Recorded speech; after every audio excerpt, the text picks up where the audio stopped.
Welcome everybody to our automation tutorial. My name is Viktor and we have a very special week coming to an end now in Aephia. We are celebrating our 3rd anniversary and therefore we like to publish each day content to the Star Atlas community. And today we're talking about the automation with the lab assistant tool. And you can find all the links down in the description. And the tutorial is separated, structured in different sections. So we will first talk about the introduction and why automation in the first place and what are the risks. And then we will talk about how to set up your wallets that you're using for the automation. And in the end, we will have a look at the game loop and the actually automation in Lab Assistant. So yeah, let's jump into the introduction. So why automation in the first place? So of course what comes to mind is that it's pretty convenient. You don't want to click all the time, sending out your mining fleets, refilling, unload your cargo, or if you're scanning for SDUs, then you don't want to press the scan sector button every 2 minutes for each of your fleets. So that is pretty obvious. And another reason is, of course, we want to maximize our profits. So if you are automating, then you're actually compounding. So of course, it's way better to do a certain task multiple times if it's profitable in a day than just a few times what you can do manually. And yeah, so we are using the Sly tool or the lab assistant from Sly, and it's pretty convenient. They started it in December. They are doing updates all the time. So I think it's a very nice tool to do automation. Of course, there are other tools that you could use like auto clickers, but this is really specialized for Star Atlas. So I think it's a nice tool. But you also have to keep in mind that there are risks. There is no audit for this tool, so you're running a script inside your browser extension. So there is no audit from the team Star Atlas or neither from Aephia. Of course, we have some people that can read and write code and they looked at it and think it's okay. But in the end, it is your decision, of course, if you use such a software. And yeah, so let's look at the setup. In general, I would recommend to use 2 wallets for the lab assistant. So there are some videos out there that recommend just using 1 wallet, but I think that comes actually with additional risk because you don't want to auto-confirm with the wallet that is holding your assets. At least that's my opinion. So I think it's pretty nice that you can use 2 wallets in the lab assistant. So the first wallet, that is called the handler wallet, is actually holding your assets. I would recommend you use a hardware wallet for that. So for example, a ledger. And so your assets are safe. And the second wallet that we will set up is a hot wallet, and it's called the Lancer wallet, where all the automation will be done. So first, let's have a look at the handler wallet. And you can see everything that is done on the handler is here on your left side, a little bit yellow. And first of all, what we need to do is install the a wallet. So in this case, I'm using Phantom. That would also be recommended because yeah, because Phantom is pretty good in handling this side of the setup.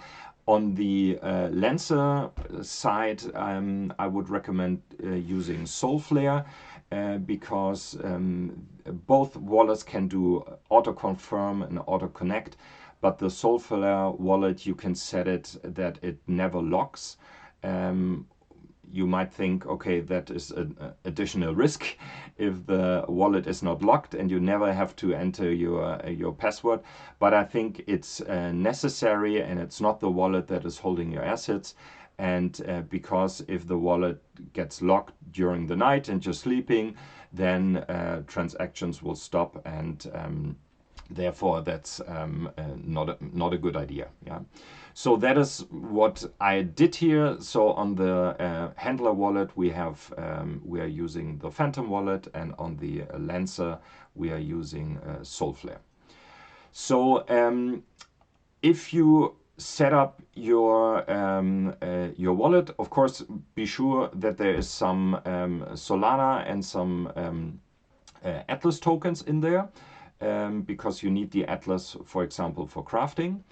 And other than that, I think there are some, let me have a look, some settings. You can go to security and set the auto lock timer to your liking. As I said, it's not possible with Phantom that it never locks. I have mine here at 8 hours, but of course you can choose whatever you like. And that is all. But be sure, if you look at your let me have a look, connected apps here, based Star Atlas. So we have already connected this wallet to Sage Labs.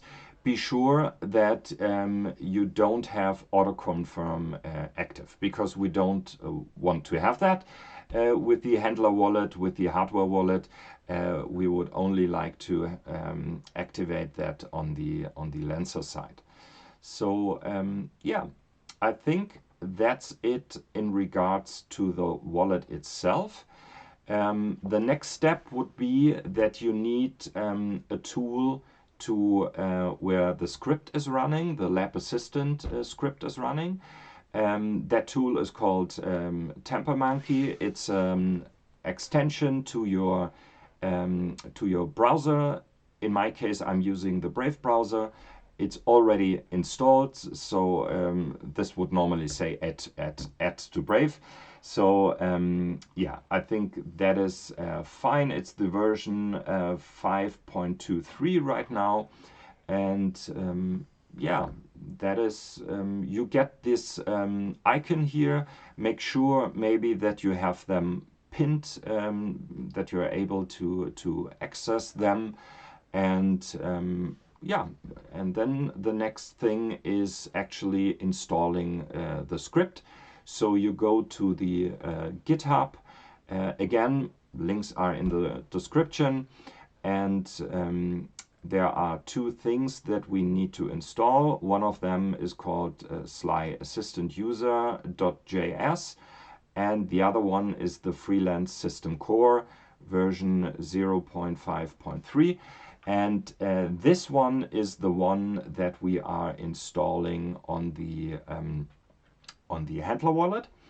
And so you just go here, you click then on Sly Freelancer System Core User, and the next, then you see the script, all the code, and then you click on Raw, and then it's opening up TemperMonkey if you have it installed. And in my case, it's saying reinstall. In your case, it would be just simple install. And if you click that, then you're done. And you can check this if you're going to the TemperMonkey icon and click on Dashboard, and then you see what is installed right now, and if it's enabled, so everything looks fine here.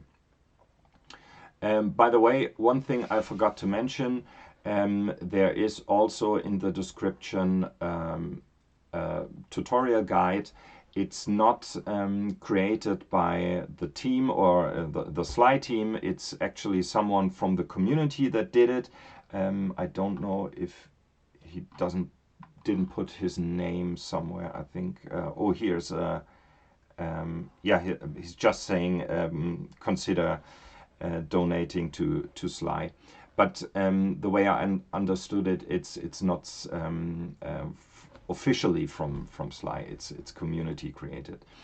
And this guide goes in detail through all the things if you're setting up the wallets and how to do the automation. So I will only mention the most important things and some things that I would like to recommend to you. So if you want all the details, then also look at this guide. Yeah. Okay, now everything is done. The tool is running. We have set up the wallet.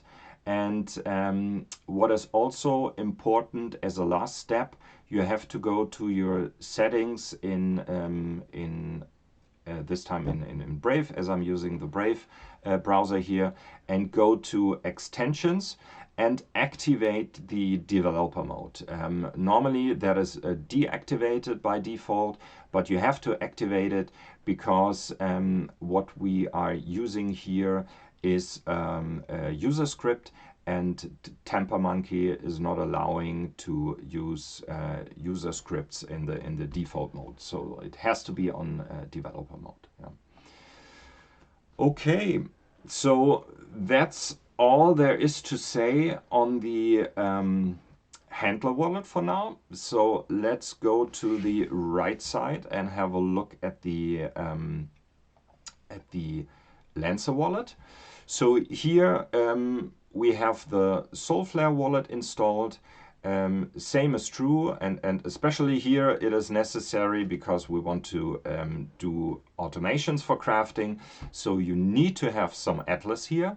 Otherwise you will get error messages in the lab assistant, and also some Solana to pay for the transactions, of course. Yeah.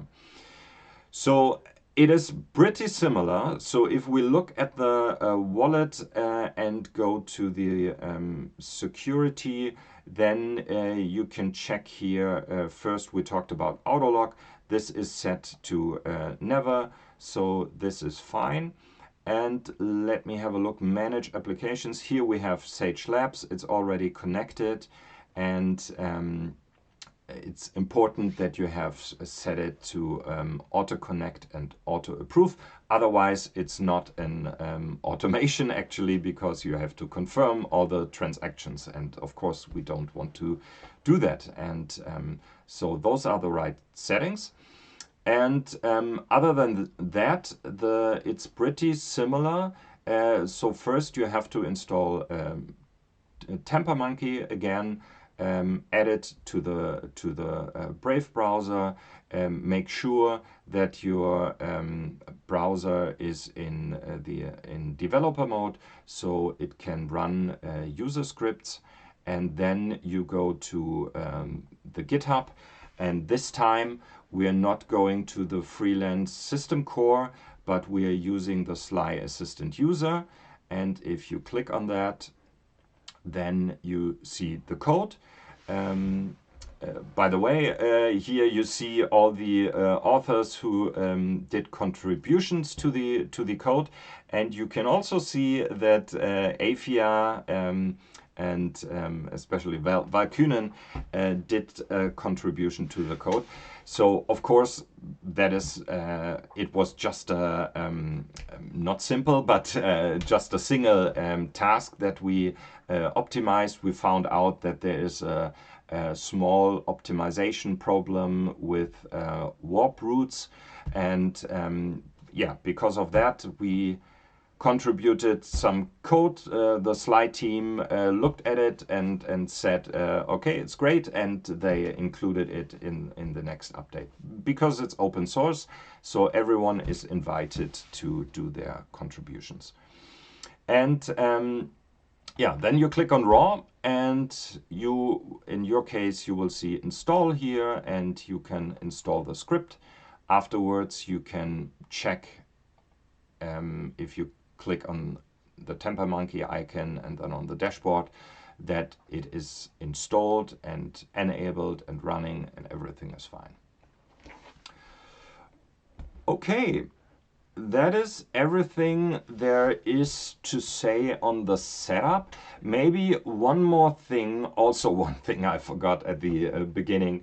So make sure if you're using or setting up a wallet for the handler wallet as with your hardware wallet, make sure that you're using a fresh wallet, because there could be some problems if you're using, for example, or especially a wallet that you already used in Sage Labs in the old version prior to 1st of September this year.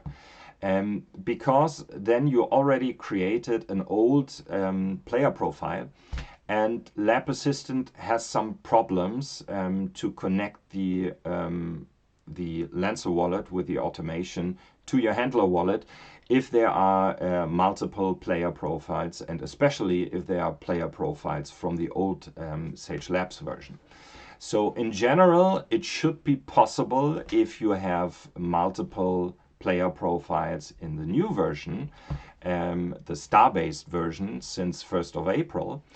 But still, actually, I wouldn't recommend that, because it would be really bad if you run in problems, say, half a year from now.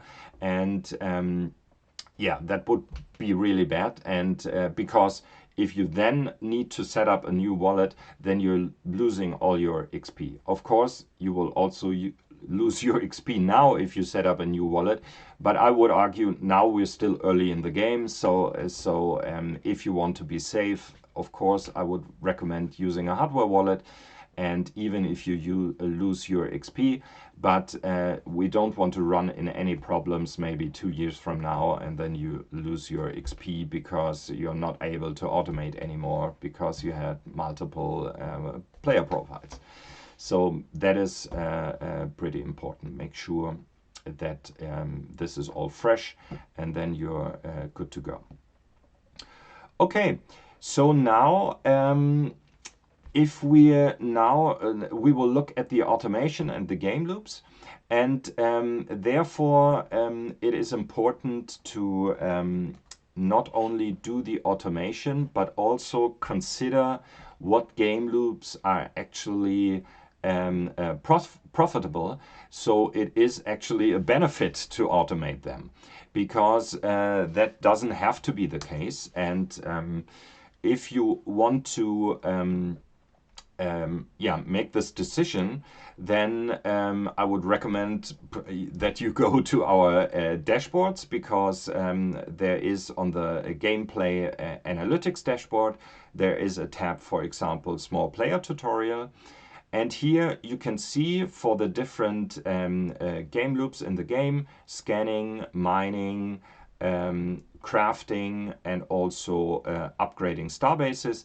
You can see for different player budgets. So if your budget is $200 or $500, or for some game loops, we even have here for mining also 1,000, 5,000, 10,000. If that is your fleet value, then you can look up what are your return on investments, for example, if you're using the different ships in the Star Atlas universe to do that game loop. And I will not explain now every number that is on this table here. There is a link in the description. We did a tutorial just talking about those tables and talking about a small player tutorial, because there was a time, I say was, because the team did some great updates that actually helped, but it's still a little bit difficult for small players, because the transaction fees are paid in Solana token, and that can be pretty expensive if you're doing very transaction heavy game loops such as scanning and mining. So it is still very important that you make sure for your budget that the game loop is actually profitable. Even for small players, so if you are on a small budget, there is always something that you can do that makes sense. So for example, crafting and upgrading Starbases, that is not transaction heavy, so that should most of the time is profitable for even the small budget. Okay, so let's start with scanning then. And we see, for example, and I already mentioned it, scanning for a small budget is actually not profitable. So this column is showing scan return on investment, and you see that even the best ship will return a negative negative return on investment. So for a very small budget, there are a whole number of assumptions that we did. You can read them all in the notes at the bottom of the page. But in general, you could say for a small budget, scanning is not profitable. Even at $500 budget, it's still negative, and it starts to become profitable with a budget of 1,000. So so keep that in mind. Nevertheless, for this tutorial, and maybe I mention one more thing. Some people are arguing, well, even if scanning is not profitable, the upgrading with SDUs is very much profitable. So they are arguing, okay, I'm okay with accepting, let's say, for example, 20% loss on scanning, and then I make 50% on upgrading. So in total, I'm still earning 30%. And of course, that is true. But I would argue, instead of doing that, you should maybe consider just buying the SDUs from the marketplace. So you're not losing those 20%, then you're actually earning the whole 50% for the upgrading, and you still have your scanning fleet to do something different with that fleet. For example, mining, if it's profitable for you. So always consider this, and that's why I like to look at the game loops separately from each other, and because then I can really make the decision what is good. On the other side, you have to keep in mind that you're also gaining XP. So if you're not scanning at all, then you're not earning any XP, and that is also not a good idea. So maybe you're willing to accept a small loss in order to gain XP. Okay, now let's start with the automation. And first we have to make sure that our both sides here, left and right, are connected with each other. So let's click on the left side. You see Sly Assistant and Fly, the button Fly. On the right side it says Lab Assistant, Stop and Tools. And if we go on the left side and press Fly, then we choose, we're using the Phantom wallet here, and we choose Connect Wallet. And then we should see a window popping up that is enabling us to choose the wallets that we want to give permission to. And we can have, while it's loading, we can look at the right side and check our Lancer wallet, and we see the address, the public address starts with D6KM. So I have already given permission to this wallet. So the first line is always the handler wallet itself, and that's by default. And then the next lines in the new version, we have three additional lines here. It's all the same address.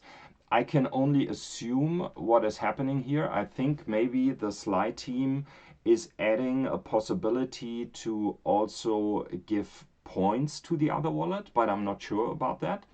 So the important thing is that this second line here is there. So, so with this, we are giving permission to the Lancer wallet. And if you set this up for the first time, you just copy the wallet address and you paste it in here and press add account, and that's it. And I don't have to do that, it's already there. So this is working, and we can also check this on the right side. If we click on tools and go to config, then we can already see our 3 fleets here. If you don't see them, of course, you have to refresh the browsers, and then if everything is fine, then you should see your fleets here. Okay, let's talking about the fleets. So I created 3 fleets here, and of course you have to create them on the left side in your handler wallet. So so this one, my naming is CF for cargo fleet, MF for mining fleet, SF for scanning fleet. And this cargo fleet goes between the Central Space Station in Ooster to MRZ 22. That's why I'm naming them that way. And this is simply the first mining fleet, and it will mine hydrogen at the CSS. And this is the scanning fleet, the first one, and there's an airbike inside. And by the way, I just deposited 6 airbikes for the tutorial into this wallet, so that's all we have and we have to use. Keep in mind, it wouldn't be profitable to use a single airbike for your scanning fleet, of course. We talked about that. Okay, so let's look here. So the scanning fleet we are concentrating now is at the CSS, and it's idle on the Starbase. In this new version, it doesn't have to be idle. It could also be docked. The lab assistant doesn't have a problem with this anymore. It will simply undock before it will start the routine. So let's have a look on the right side, because we want to automate this scanning fleet now. So of course, the first thing that we do, we set the assignment to scan. And another thing that is pretty easy is the Starbase that we're sending out the airbike, the scanning fleet from, is the CSS. The coordinates, you can see them up here, is 40, 30. So we put them in here, 40, 30. So this is the Starbase we are sending the scanning fleet out. And then we need to choose a target. Normally, so for this tutorial, I will just send it over here. So 40, 34. This would also, this doesn't make sense also, because probably the information density is very low here. So it will be around 1 or 2%, and we are probably not able to find any SDUs here, because you should be scanning as close as possible to the middle of the map, which is later the high-risk zone. And it is recommended, therefore, that you send out your scanning fleets, if you are in Ooster, from one of those 4 Starbases, or MRZ 28, 21, 15 or 17, because then it's pretty close to the middle of the map. Yeah, and then you have higher probabilities for finding SDUs. So you can try the settings. In general, I'm always using warp and not subwarp. So the idea behind this is, if you put it in simple terms, I'm aiming to maximize profits and not minimize costs. So of course you can, because there's a difference, and you could argue, okay, minimizing costs is always a good idea, and yes, it is. But in this case, it is actually better also for the cargo fleets. In most of the cases, it's better to accept the higher fuel costs but then they're much faster, so you can move much more cargo in the same time. And so your profit is actually higher by using warp instead of subwarp. And for scanning, the same is true. If you're using subwarp, then your fleets are spending some time subwarping, and you want to have them scanning most of the time because that is where your profits come from. So the same is true here. I accept using warp because in the end it's a higher profit, even if it also comes with higher costs. And for me, I'm leaving those default settings. I'm not moving my scanning fleets around. You can make tests, but I didn't saw any results that convinced me that moving around is better. So I just leave it. I'm looking for a sector that is not crowded. In our case, we are luckily, so this sector, nobody is scanning here. Oh no, this is the sector that we wanted to use. Okay, so I put in the wrong coordinates, did I? Yeah. So this is the sector that we want to use, but we're still lucky. There are no other fleets here. But let me correct this. So the right coordinates are 3829, and this is just beside of the CSS. And I'm also leaving the mining probability at 10%. That means if the probability is below 10%, then the fleet will pause mining for, I think, 10 minutes. And yeah, and I think this is also great.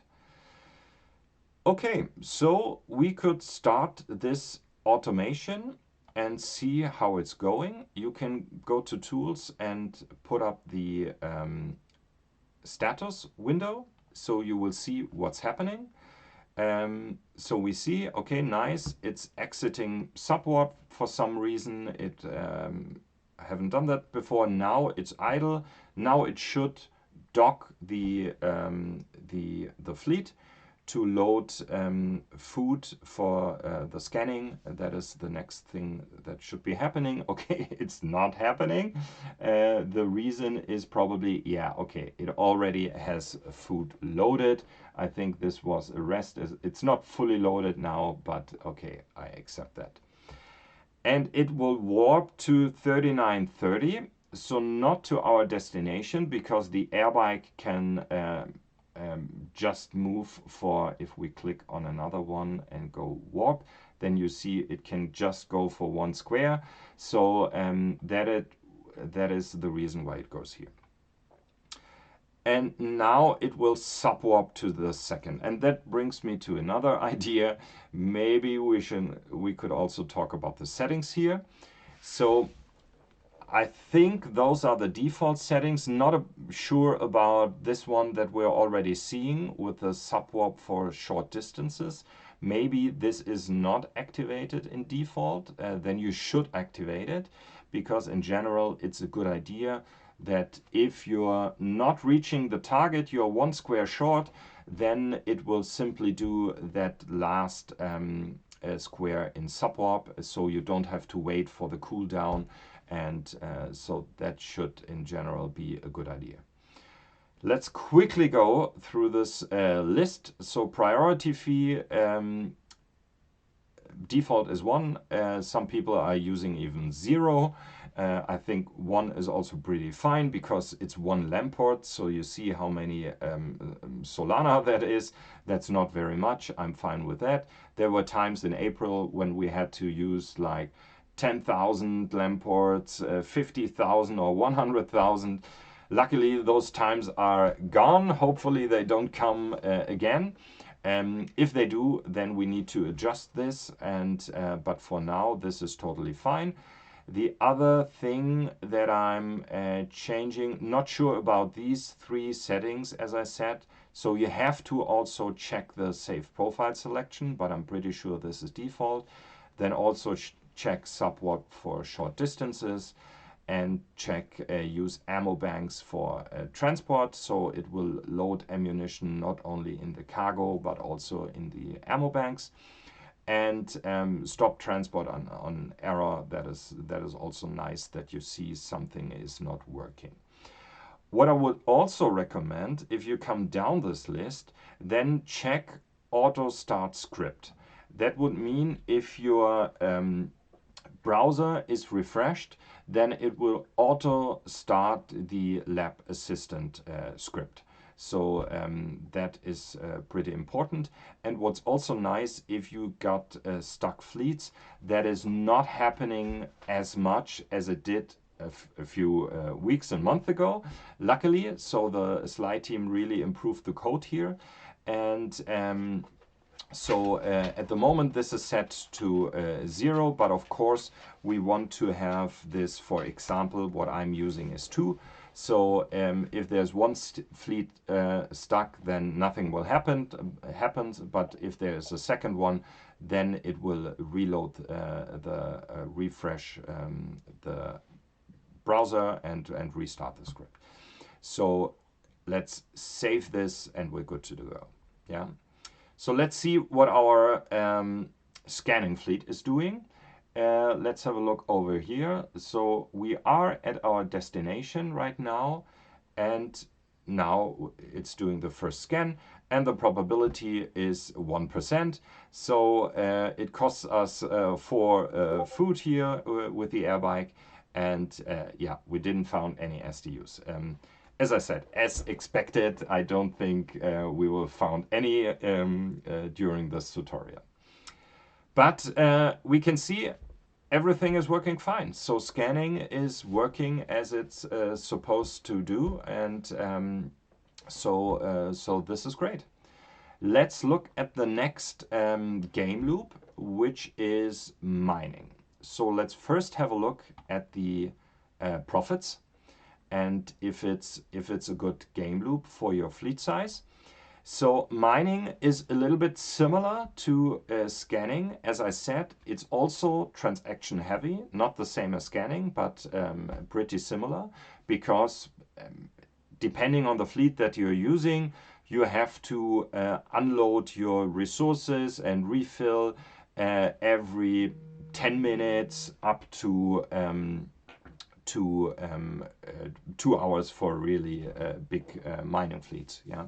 So so this is actually now looking at the budget of 200, and we can see that mining hydrogen at the CSS is not profitable. So minus 24%. So it doesn't make sense to have a mining fleet with a $200 budget. Let's look at 500. And we can see, yes, we're turning this into a profit, but it's very small, and there's only a profit for 2 ships here, and this is the Max Hawk and the Lobby. So I would argue it's probably also not recommended, unless you just want to let's call it farm your XP points. Then you're maybe fine with that this is simply a break even and you're just earning some XP. But if you really want to be profitable, then you need, unfortunately, a fleet with a value of 1,000 USD. And then you're starting to earn something, but I would still argue this is not a good profit, 14% a year. And so you will see, if we look at the higher numbers, 5,000, 10,000, then we see good returns here, 57%, and here in this case it's 62%. Yeah. So yeah, so the same is true as for scanning. It's not a game loop right now for small players. Again, if you want to have all the details, look in the description at the link to our YouTube video there for the small player tutorial. But for now, we will still set up the automation to show you how mining is working. So let's have a look. We have our mining fleet 1 hydrogen also at the CSS. So here it is. Oh, I haven't unloaded the cargo. Well, the automation should be able to see that and do it for me. So let's check this. So we go to the right side and go to config, and this is our mining fleet. So the assignment now is mine, and it's already set to mine hydrogen, so this is fine. And the target destination is 4030, that is our CSS, and also the Starbase that it's bringing the raw materials then is also 4030. In general, I would also recommend use your mining fleets on, so always have the same coordinates here for both. You shouldn't be mining and then send your mining fleet to a different starbase to unload the resources, because this is normally where we are using our cargo fleets, because they are much more efficient when it comes to moving cargo around than the mining fleets, and you want to have the mining fleets mining all the time and not moving around. So yeah, so this is actually all looking fine. Mining at the CSS, hydrogen, so we can save this and the automation should start. So because as I tested this, there is still, the cargo is full. It should see this and go to docking, that's right. So it should dock it to the Starbase. So we see this here on the left side. Now it's docked. If we go to the hangar, it's here, and it should now unload. And we see this already here on the right side, unloading, and we see it's already unloaded. It's still showing this here. This is a small bug in the UI, but we see it already has unloaded the cargo. So next task is loading. So it has to load some food and some ammunition for the mining. The ammunition is loaded inside the ammo bank, and it also loaded some food. We didn't see that, and is already undocking the fleet. So let's refresh, and we see 14 food are loaded for the air bike. In order to mine as long as the cargo capacity allows it to mine. So so the lab assistant is exactly loading the sweet spot of food, because you don't want to load more food than you actually need, and so that is perfectly fine. So now it says mine, and it says in my time zone, it's right now it's 10:39 in the morning, and it says okay, it needs to 10:55, and then the mining is done. And we can also see on the left side that it says mining hydrogen, and it will do so for 15 minutes. So also mining looks great. Let me think, is there anything else we need to talk about mining? I think we said everything that is important. So now let's talk about the next one will be crafting. So in order to be able to craft, we already have hydrogen here in our CSS. So we are able to craft fuel. Let's have a look at crafting. So we see here on the table, crafting for a budget of 200 is actually very profitable. So so you don't have any disadvantage if you're using a small budget, because if you're using a higher budget, the profits are almost the same. It's not changing very much with your budget that you're using. So crafting is in general a great game loop for small players. You have to be careful that there's enough liquidity on the market if you want to sell your assets that you're crafting. But other than that, this is a great Gameloop. So let's also look at fuel. So here it is. And it says fuel is also a great profit because the value of the ingredients, you can see it here, is much lower than the price of the fuel in Atlas on the marketplace. So, okay, so let's look at how we automate crafting. So we go to config again, and yeah, so we see we have 4 lines here where we are able to put in our crafting jobs. Let's actually go to the settings right away and expand that a little bit, because I am always separating these crafting jobs a little bit. You will see later what I mean. So now we have 20 spots available here. So let's use the first one. We are at the CSS, so our coordinates are 40, 30, and we will use 1 crew. Let's actually have a look. There is 1 crew available, perfect, in the Starbase, and we want to craft fuel. And let's say we want to craft, let's actually check how long the crafting will take place. If we go, or what time it needs, if we will craft 200, yeah, that looks fine, 3 minutes. So let's do this and watch it being done. So 200 fuel, that is what we want to craft.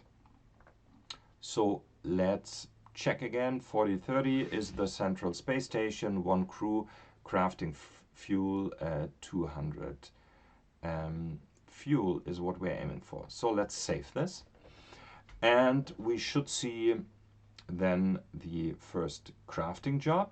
Now for crafting, I said it before, but if you get an error on crafting, then it might be that you don't have any Atlas in your wallet. So make sure that there is enough Atlas. And another thing that I'm realizing right now, other than mining and scanning, the lab assistant needs a refresh in order to start the crafting. So we have to refresh the browser. Because of our setting, the script should start automatically, because that is what we set, and then we should also see the crafting job. So let's wait for this a moment till it loads.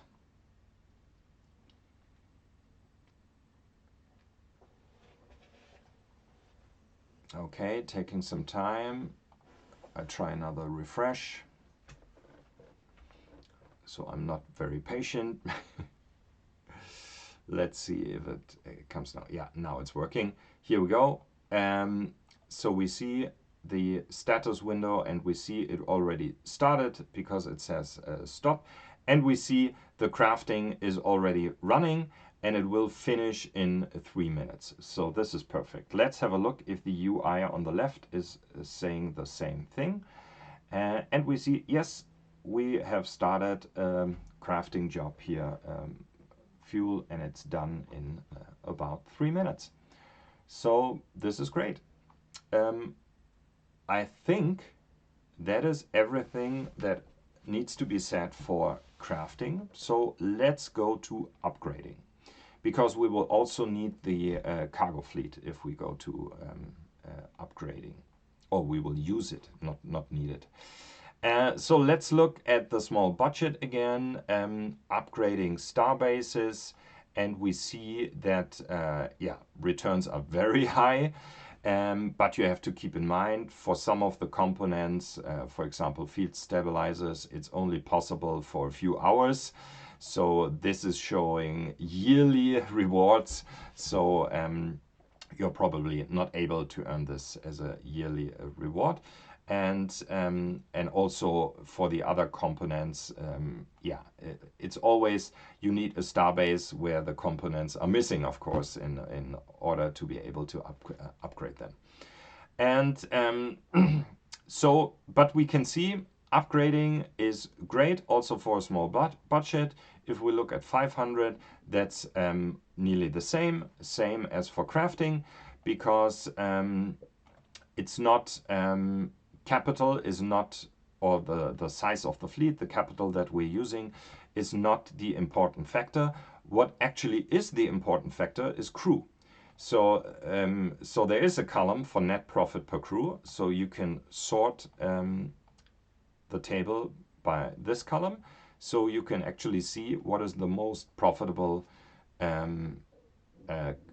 component to upgrade at a Starbase if crew is the bottleneck. And right now it still is. We will get the crew drop now, but for the moment it still is. And we can do the same here and sort it for this, and we see, for this budget, it's the same ranking as I said. Okay, nice. So let's look at the automation then. So what do we want to do? Let's look at the left side first here. So I already have some crew over here. There are 2 crew available, and we also have, there are some, let's do this. And we also have some frameworks already waiting. So because of that, we can do the upgrade now.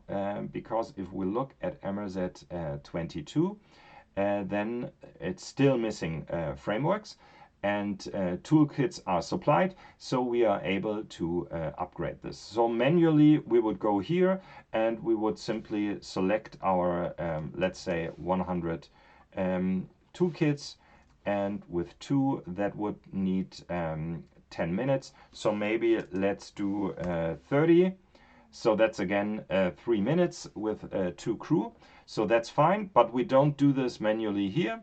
We want to automate it. So of course it doesn't make sense to automate with 3 minutes, because it would then do transactions every 3 minutes. In general, what I'm using is a window of 24 hours. So it will simply redo the crafting every 24 hours. If you are crafting some things that you really need fast, or you're not sure if the upgrade window is still open for 24 hours, then of course use shorter windows like 5 hours or even shorter than that. So let's go to config, and so for my liking, I always separate the crafting from the upgrading a little bit. So let's go to the 5th line. And now we have to look up the coordinates for MRZ 22. So that's 3516. So we put it in here. And we said we will use our 2 crew. And we want to, let's scroll all the way down. We want framework upgrade. And we want to upgrade 30 frameworks. So that's perfectly fine. Let's hit save and we're good to go. And again, the same is true as for crafting. It will not do the, it will not start the automation. We have to refresh the browser. So let's do this. And by the way, I just saw that scanning is paused for our scanning fleet, as expected, as the probabilities are so low, below 10. So because of that, we will always have pauses. We're burning through the food, but we don't find any STUs here. And now you can see upgrading started and it's already running. Let's have a look at the Starbase on the left side here. And if there is an upgrade job, and there is, and it's running for 3 minutes, so that is totally fine. So the last thing now that we can have a look at is our cargo fleet, because we were luckily that we have the frameworks already at the Starbase, but normally you want to bring it there. So we still have our cargo fleet at the CSS, and we want to automate it to bring frameworks over there, and yeah, in order that the Starbase is always supplied with upgrade components.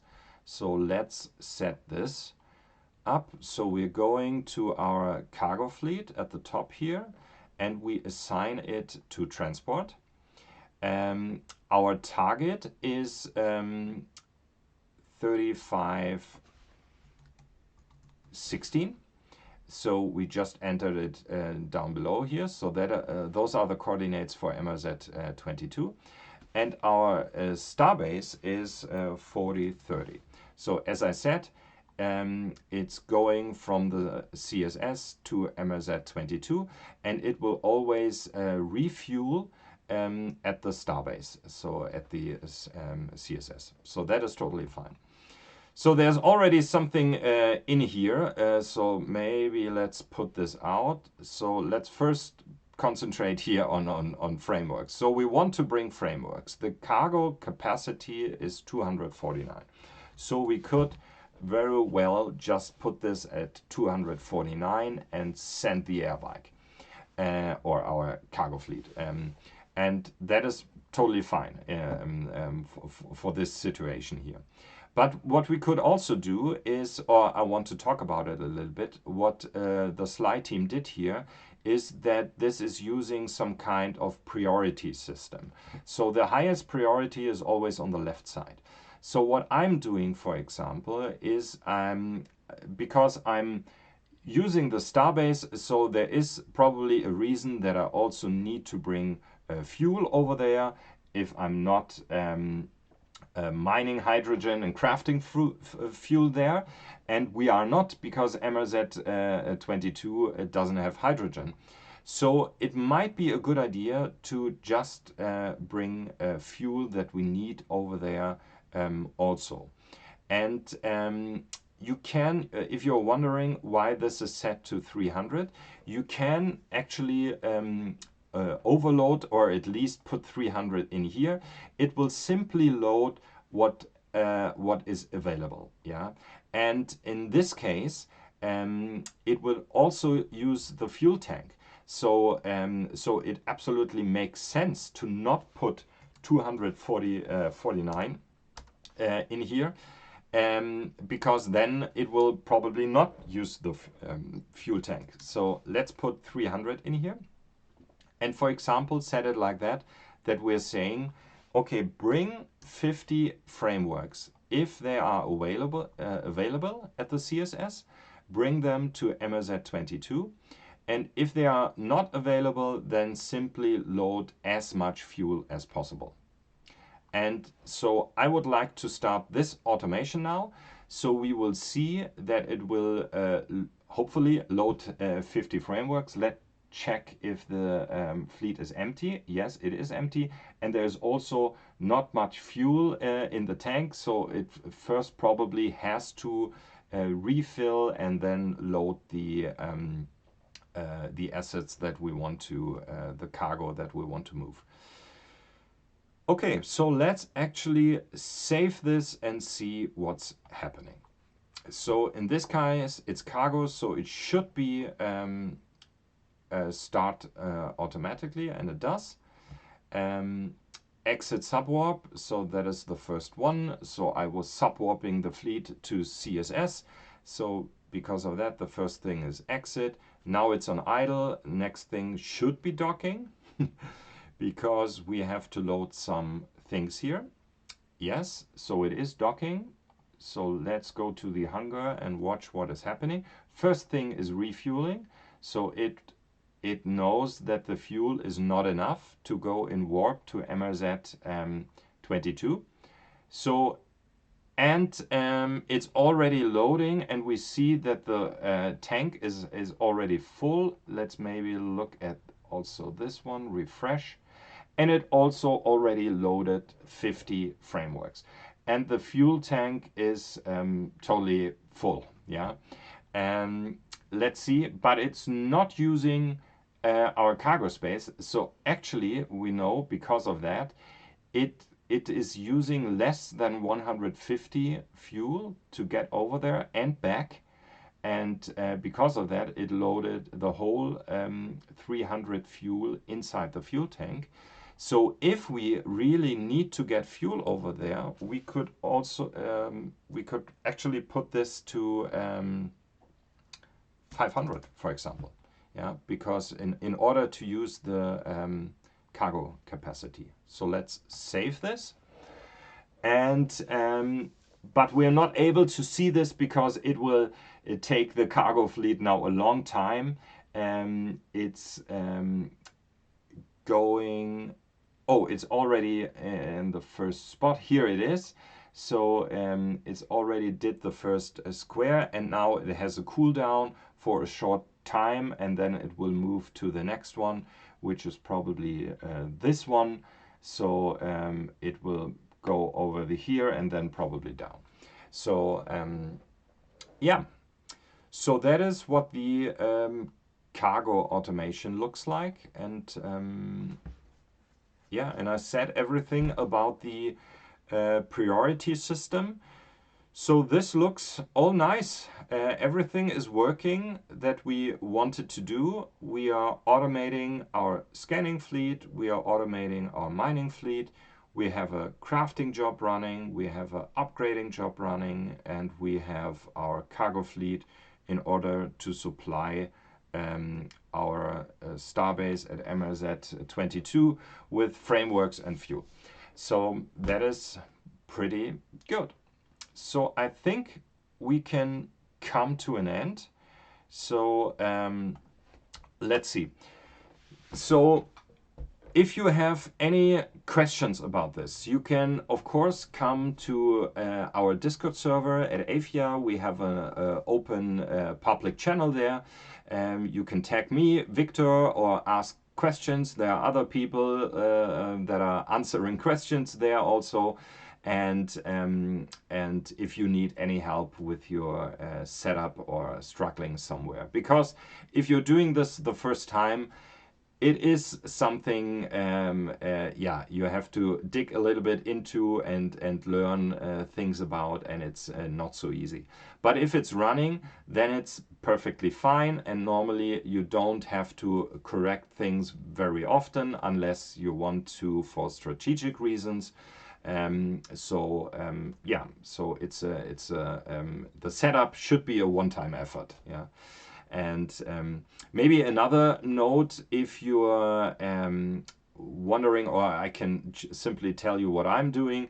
So I had, for example, problems with I was using the automation on my main PC, and which was not very wise. I was running that PC 24/7 for half a year now or something, and that caused some problems. So one of my SSD actually went down because of that. And so I had to replace it, and I also decided, which is much better for energy reasons also, of course, to set up a small PC. They are pretty cheap. You can get them around $200, $250. And that is, yeah, simply a small box then, and that is able to run 24/7 because it's only using, I think, 6 watts an hour. So that is pretty efficient compared to a big PC where you normally use like 500 or 600 watts an hour. So yeah, so that's way better. Okay, then thanks for watching this tutorial, and see you soon, guys. Bye bye.